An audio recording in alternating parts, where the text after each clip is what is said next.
Welcome into First Pitch for Wednesday, April 26th. I am Drew Martin, joined by Lawrence Presman, Brian Leonard, and Jimmy Adams of WagerTalk.com. We got a full slate for the Wednesday card here of MLB, and we're hitting big game breakdown and best bets, as well as taking your questions. So come join us live in the WagerTalk chat box here, as we're trying to bring as many winners as possible for this Wednesday night card. Getting right into it, Lawrence Presman, if you could bat lead off for us, that would be great, buddy. I'm seeing the Seattle Mariners and the Philadelphia Phillies. What are you looking to do in this interleague matchup, buddy? Well, I'm excited to talk about it. Firstly, I'm freezing my ass off. I can't believe it's so shitty in Toronto in the middle, the end of April. But let's get into this game. Seattle, Philadelphia. Right off the bat, I'm going to tell you I'm looking to take under 4.5 in the first 5 innings. This is the second game of the series between these clubs. Seattle won last night 5-3, and today they send Logan Gilbert to the mound to face the Phillies' Taijuan Walker. Gilbert had a back spasm, Drew, on Sunday, which pushed his start back a day, and Seattle needed Marco Gonzalez to step up last night, and well, he did. Through 5 innings of one-run ball, helped the Mariners to a 5-3 win to open the series. Now Gilbert takes the ball in game 2, and he's told everybody he feels good. He's facing a Phillies lineup that's really struggled against pitchers that throw a splitter. I don't know if you know this, guys. I throw a spitter regularly. I'm working on my splitter. But yeah, man, the splitter has been like the Achilles heel of the Philadelphia Phillies lineup. And that's his best pitch. Meanwhile, the Phillies and Taijuan Walker look to avoid another loss. Walker's been solid so far this season. He's gone 2-1 with a 3.80 ERA in 4 starts. He's allowed 2 or fewer runs in his last 3 starts, which is really important when betting under 4.5 in the first 5. I like this pitching matchup. I believe we have some value backing both of these starters, and I'm looking to take the under 4.5 in this one. I do have a side note on this game, and that is if the Mariners are down or tied going into the 6th, I think you guys got to sprinkle a little money on Seattle in game. The reason, simply put, is these bullpens just don't compare. The Phillies bullpen's horrific. ERA of 5 this season, and the M's 3.20. I'd love to see this game go in around 1-1, 2-1, into the 6, give us a chance to put some money down on Seattle and take advantage of the bullpen lopsidedness in this game. My pick, though, under 4.5 first 5, and I do want to point out that I won both my picks last time on First Pitch. You're a fan favorite as well, Prez. Like the pitch mix handicap part of that as well. Thanks for bringing that into First Pitch, guys. You can check out Lawrence Presman on WagerTalk today on the WagerTalk YouTube channel each and every day, Monday through Friday, and check them out at WagerTalk.com as well, where you can find Jimmy Adams. And Jimmy, I'm seeing Phillies and Mariners for your big game breakdown, so don't want to let's cut out the middleman here. Wait, are you looking to go the same route as Prez, or what are you looking to do here? So yeah, really interesting handicap, Drew, between the Phillies and Mariners. Look, Philly has a top 5 offense despite their record, and Taijuan Walker, he's been very serviceable this far. He has an outstanding ground ball rate at 60% and a low exit velo. I just don't have much faith in this Mariners lineup, which is why I can't get behind them. Really, the only thing that keeps me off this game is my respect for Logan Gilbert. He struggled a little bit in his last start, but he has a 3.10 FIP, and all of his metrics look really good.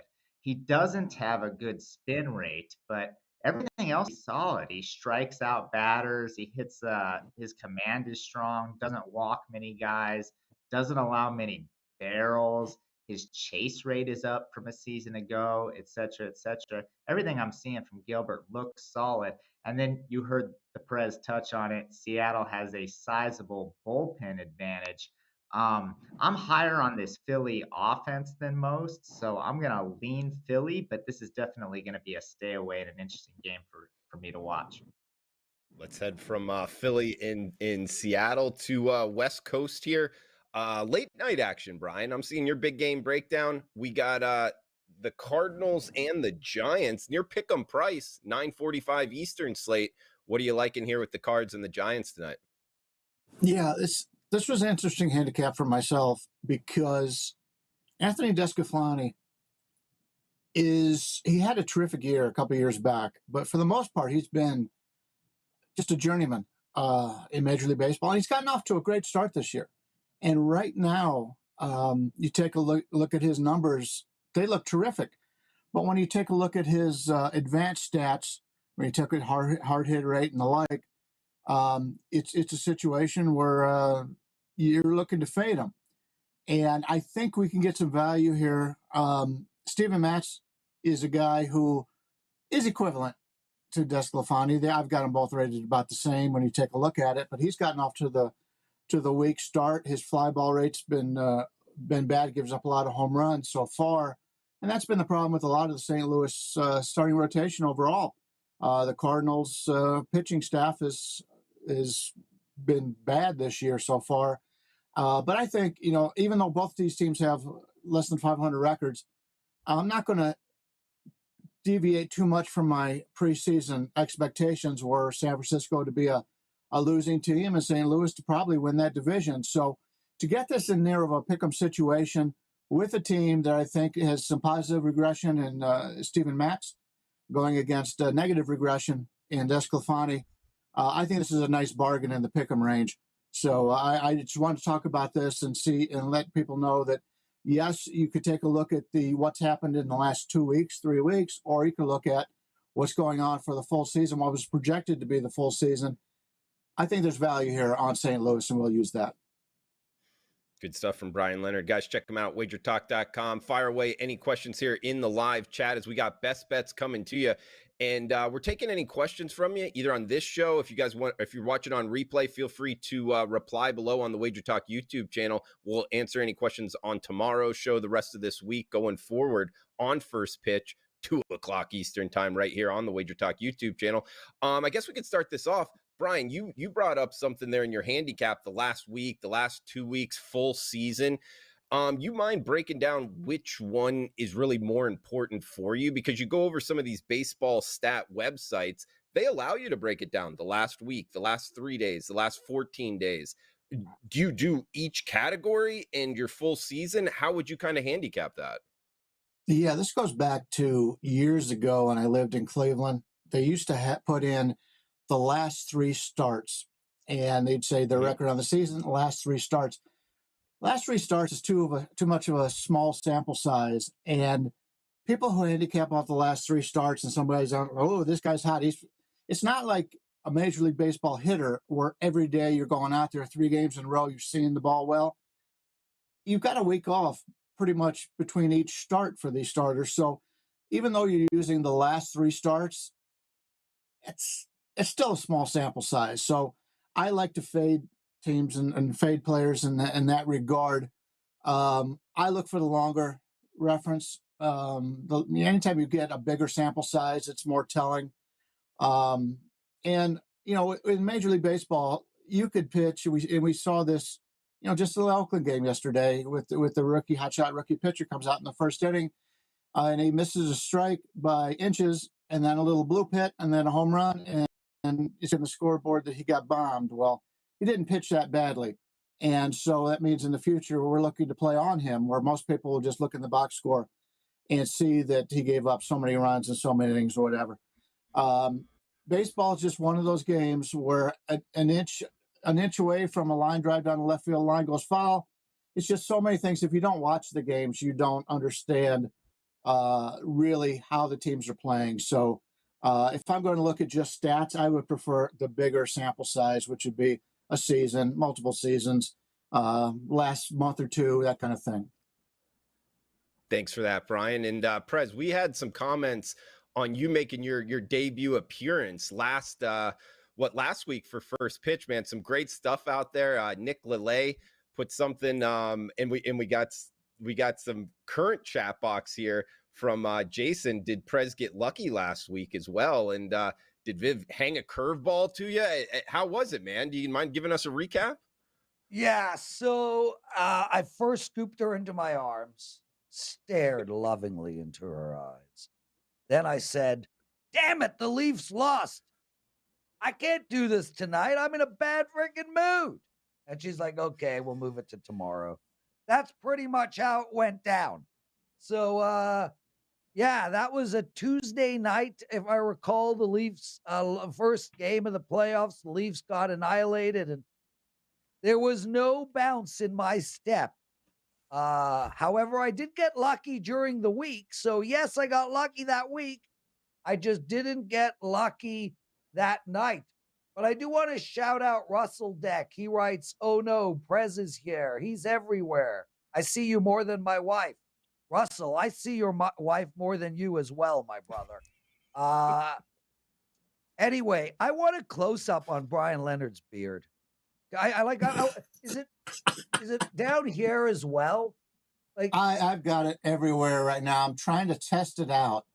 And I ran into Teddy Savransky the other day at lunch somewhere, and he goes, "What's the deal with that? I can give you tips on that." I go, "I don't need the tips. I got to grow it out full first and then go from there." So that's how it's working. Well, I think it's sexy as hell, Bri. I mean, listen, Well, if I was a gay man who liked men named Brian Leonard, you would be on the top of my list.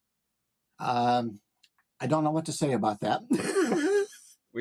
You could just take it as a compliment, Brian. It's very nicely put there by Prez. Yes. Guys, we got best bets coming up, but first want to give Jimmy Adams a chance here with question and answer time. Jimmy, we're seeing Quam Thumb say, my baseball capping philosophy has been KISS. Keep it simple, stupid. It's worked so far this season. I bring that up because that's something I learned very early on in my career. Just keep it simple, guys. When you find an angle and you like it and it's winning, keep with that. Jimmy, I'll throw it over to you, man, before we get to best bets. Anything on keeping it simple? Anything on, hey, you're a world traveler here, man. I know you've been doing well out off the field type deal. And anything with Prez and where he went with, when you lose and not letting it affect you too much as a handicapper. Anywhere you want to go with this, Jimmy? Yeah, thanks for throwing that to me, Drew, because I do have something right off the top that I'd like to say.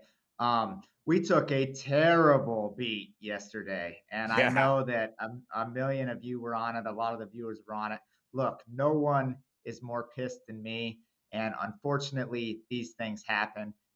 When you got 1,000 clients on a game and you're up 5 runs in the 8th inning, you expect to cash that bet, right? But something I've learned is you do your best to turn the page, whether you win or lose, and bounce back strong today. So I've been up most of the night putting in work. Hopefully I've got a couple winners, one I'm going to give out here on the show. As far as keeping it simple, I think that was the original question. Sometimes you can. Look, there was a situation where we were on the Braves. We caught the Braves on a winning streak after 3 games, and we just blindly bet them until they lose. We cashed with the Braves 5 straight days. They lost. We got off of them. Other examples are sometimes there's a run line that you just have to play it, and it's square, and it doesn't matter, and it cashes a lot of the time. So keeping it simple can be good at times. Most of the time, I like to do a deep dive and look at the advanced metrics and that sort of thing. But I don't disagree with the philosophy. Anyway, we're going to get back on track tonight, Drew. Jimmy, I didn't know what play you were talking, but I'm guessing you're talking about the Rangers last night. Yes. Oh my gosh, man, that was a tough one. And hey, tip of the cap. I like what you said there in terms of using it as motivation to find the next winner. That is a good way to kind of have your mindset there. Brian, anything before we get to best bets? Yeah, the only thing is in baseball is built off of numbers. There's so many stats in baseball. It's harder to keep it simple in baseball. And seeing that it's a money line sport like hockey, when you keep it simple, the problem is you're going to have too many favorites that you're betting. And if you look at the end of the season, the people who make the money are the people who are playing underdogs as opposed to playing the favorites. So if you keep it simple and you say, well, this team's got the better pitcher on the mound, they're the better hitters, we'll just play them. It doesn't always work out that way, and unfortunately, we've seen that we saw that in the NHL yesterday with the Carolina Hurricanes. They were the better team. They were at home. They were about to close out the opposition. Everybody in the world had it. Luckily, I didn't, but everybody else did, and they went down. It happens. It's just the way it is. But if you keep it simple, go back and look at your numbers and your stats afterwards, and you'll see that you're playing a lot more favorites than you are underdogs. And that's the only problem I have with that.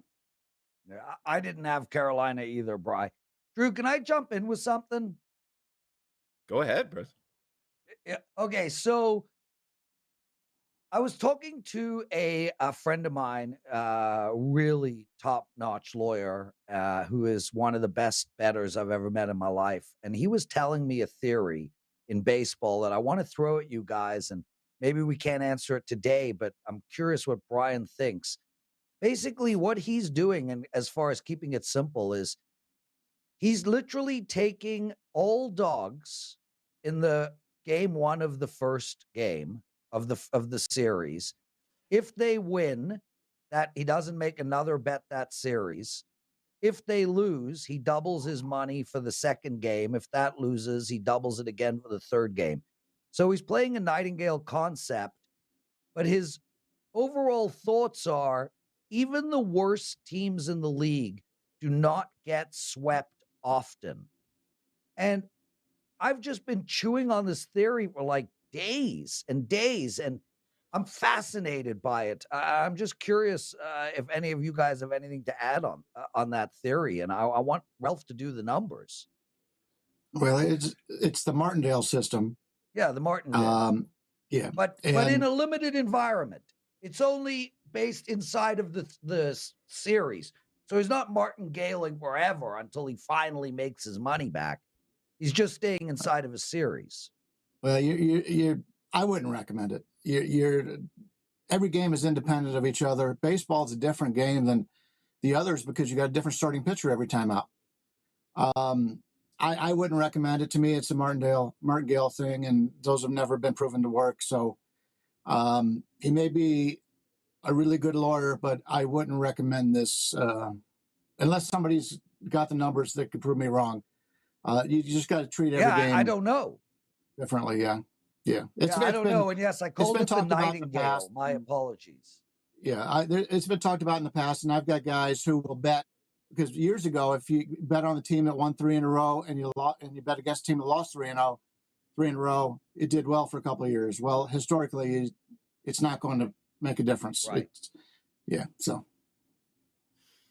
Off the top of my head, Prez, and I'd have to dig into the numbers a little bit more. I mean, for $100 better, so by the end of the series, you're down 2. You're betting now 700 in total after putting all that money at it. I don't know. I mean, and that would be like on teams on like the Oakland A's, and also like we talked on yesterday's show. Baseball is a little bit different. Like Brian was talking about, we're not having to bet on teams that play hard, that might be under talented, that can stay within a point spread. You know, a lot of times in the NFL, college football, those teams can cover and make you some money. In baseball, they got to win the game. And at the end of the series, I don't know. At the top of my head, I don't think it would work. But, hey, maybe there is numbers that it can. So I don't have that kind of, I guess, for sure of an answer for you, Prez. Jimmy, anything before we move on, man?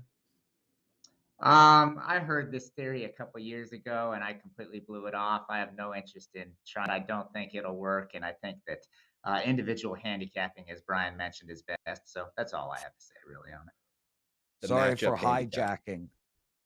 Yeah, it's okay, Prez. You're a fan favorite here in the live chat box. I'll give you that much, Prez. And guys, if you want more Prez, check him out on WagerTalk today. It's noontime, noon Eastern anyway, on the WagerTalk YouTube channel. We also got the NBA playoff show coming to you on the WagerTalk YouTube channel. And feel free to reply below, guys, what you think of that theory and anything, I guess, question-wise. We are all about it. And thanks to everybody in the live chat. Going live 2 o'clock Eastern time each and every day, Monday through Friday. So it is time for best bets. And Prez, I didn't get any kind of streaks from you coming in, but I am seeing on your page, #1 most profitable expert since October 1st. So you've, multiple 7 months here. You're months. seeing it well. Yeah. Nice. Well, what do you got for final thoughts, best bets? Yeah, well, firstly, streak-wise, the most important thing I can say is that there's not a single sport going on right now that I am not profitable in. I'm profitable in the NHL. I'm profitable so far this baseball season. My NBA is up close to 60 units already. And that's really the most important thing, because people, and we talk about this on Wager Talk today all the time, people need to buy long-term packages. Picking a handicapper on a specific day is not the way to win money. And if you're buying long-term packages, the most important criteria you need is, are they winning long-term? And I happen to be winning long-term in everything. I am on a run. NHL, I'm on a 5-1 run. Baseball, I've won 5 of the last 7 days. NBA, I'm on a run as well. But more importantly, I'm up in everything. And I got a big card going tonight. I got 2 baseball plays, 3 NBA plays, and 1 hockey play. You get that all for $19 over at WagerTalk.com. As for my best bet, well, we're going with Arizona -0.5, -160 in the first 5. As we spoke about last week, -160 is where I draw the line. Well, the line is at -160. So if it goes up even 5 cents more, I would be off this play. But so long as you can get it at 160 or under, I am good with this play. And let me go through the reasons. And then I have a couple of bets inside of this game that I'm going to give out as well. A bottom line is, when you combine a pitcher who has not allowed a run since April 4th with a team that is averaging a meager 3.5 runs per game, there's only one way to look at this, and that's to take Arizona. Zach Gallen heads to the mound to try and help his team bounce back from a horrible loss last night. The Royals somehow won the game, and kudos to them. Hey, even a blind squirrel can find a nut every blue moon. Arizona, they're sending the perfect guy to the mound. Gallen, guys, Adam Trigger came on Wager Talk today and really took this game apart brilliantly. He spoke about Zach Gallen, and in his last 16 starts going back to last season, an ERA of somewhere around 1.7. He is just absolutely in the zone right now, looking like maybe the best pitcher in all of baseball. In his last 3 starts, he has pitched at least into the 7th inning, which in today's age is impressive, without allowing a single run. It's unbelievable. The opponent's batting average against Zach Gallen in his last 3 starts, .089. Furthermore, he's been striking out over 39% of all hitters. That's close to every second hitter. That's the 3rd best mark in the league during that period. It's reasonable to expect Gallen to just roll over this Kansas City team. When Gallen gets into this kind of form, he tends to build on his confidence and just keeps going and going and going. The Royals have been held to under 4 runs in 15 of their 24 games this season. Kansas City has only 1 player with a WRC plus above the league average. Man, this is a terrible Kansas City team facing one of the hottest pitchers in all of baseball. I'm taking the first 5 innings, Arizona -160.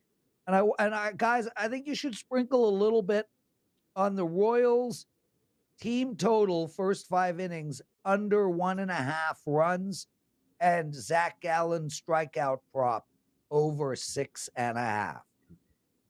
Lawrence Presman, ladies and gentlemen. I'll follow that up with a home dog that is barking in the Pittsburgh Pirates hosting the LA Dodgers here. A couple reasons why. One, Tony Gonsolin going for his first start of 2023. He was good last year. And then it's actually just comes to something of, he got injured in spring training, and I actually don't like to bet on guys after being injured and making their first start back. I actually look to fade him. We get that situation tonight with the Pirates fading Gonsolin, and it's only one night after Noah Syndergaard only lasted like 3 or 4 innings last night. Remember, the Pirates got to him. Unfortunately, like Jimmy's Rangers play, which I was also on. I was on the Pirates last night that got out to this lead. They jumped on Noah Syndergaard and ended up losing the game. But the thing I'm getting at is, the Dodgers bullpen, which has not been good this season, pitched a bunch of innings last night. They're going to have to pitch a bunch of innings tonight because Tony Gonsolin's only slated to go 4 innings again tonight. So those back-to-back big bullpen days from a bullpen that hasn't been good, love fading that. Plus the fact Contreras is going for the Pirates in his last 13 innings. He's only given up 3 runs. So he's kind of a hot pitcher right now. Home team in the Pirates, one of the most surprising teams in MLB. PNC Park, I'm on the Pirates plus 127. Risk 100 to win $127 on the Pirates. Throw it down to Brian Leonard here, guys. Check him out, WagerTalk.com. Been beating the MLB markets for a long time now, Brian. Any final thoughts for the show, and where are you heading for best bets? Yeah, this is the only play I use today. I use this for clients, use this as my free play also, and we'll give it to you for free. No need to buy anything from me today. Didn't like the hockey and the NBA cards today, so I'm just sticking with the one best bet. And that's something that a lot of people don't bet, but I think has a lot of value, and that's first half team totals. Oakland's playing the Angels tonight. We all know about Oakland's pitching staff. Could be record-setting bad. Even when they bring up their best prospect, he's been getting hit, although it wasn't as bad as it looked yesterday. But the Oakland pitching staff don't want any part of that. But the bats are doing well. In fact, Oakland is fifth in Major League Baseball against lefties in WRC+. They're at about 123. League average is 100, so they're 23% better than an average team. You wouldn't know that unless you dug deep into that. And they're running up against the Oakland A's, or excuse me, the Angels with Patrick Sandoval, a lefty. And he's been having some walk problems. In fact, on the season against lefties, he's walking 31.3% of the opposition. Now, he doesn't see a lot of lefties because he's a left-handed pitcher, but his walk rate is very high on the season. He's been having problems in that regard. And you take a look at his Sierra, it should be 5.43. So he's not pitching very well right now. He is a good pitcher, but he is struggling right now. And to expect only 1.5 runs for Oakland in the first 5, I think is something that we can play over. I played it over at 120. I see some 130s out there, but we're looking to play Oakland first 5 innings, team total over 1.5, minus 120, minus 130, depending on where you go. Good hitting team against a guy who's a lefty. They've been hitting lefties all season long, and he's walking players. And when you walk players, they come around. So we'll throw out the Oakland pitching staff, and we'll just go with the hitters today. We'll take Oakland over 1.5 in the first 5. Brian Leonard, WagerTalk.com, down to Jimmy Adams, where you can find him as well. Bounce back mode. He's due one today, guys, for wanting to check him out. Jimmy Adams, WagerTalk.com. Jimmy, what do you got for final thoughts? Best bet for the show. Yeah, we're ready for a very good day today, Drew. We remain on a 13-4 MLB run, plus 26.28% ROI since April 14th. And as a thank you to everyone, there's a bonus free play that you can get over at my page. So 2 picks for free today. For today's best bet, we're going to the Cubs as they play game 2 in their series with the Padres. Look, the Cubs pitched a shutout in game 1 of this series. I expect more offensive struggles from San Diego tonight. Drew Smyly's been fantastic in 3 starts since his opener, allowing a total of 2 runs in 18.1 innings. And he's fresh off an absolute gem against the Dodgers. 7.2 innings, just 1 hit, no walks with 10 strikeouts. He had a perfect game entering the 8th in that one. If you guys remember, that's the one where he ran into the catcher, and that ended the perfect game, but throwing fantastic nonetheless. His hard hit percentage is way down, just 23.3% hard hit rate. So he's limiting contact, limiting hard contact, and he throws mostly sinkers and curveballs, which has proved to be effective. He's kind of changed his arsenal a bit this season. Then you have the Cubs offense, which ranks 2nd in all of baseball with a 797 OPS. They're going to try and tee off on Michael Wacha, who's given up 12 earned in his past 2 starts. Wacha doesn't have overwhelming velocity on his pitches, and his spin rate is way low. So the Cubs will be able to generate some runs off of him. He's also a fly ball pitcher, so home runs could be in store for the north side. And he has terrible career numbers against the Cubs. So give me Smyly and Chicago to take 2 of this series as well for today's best bet.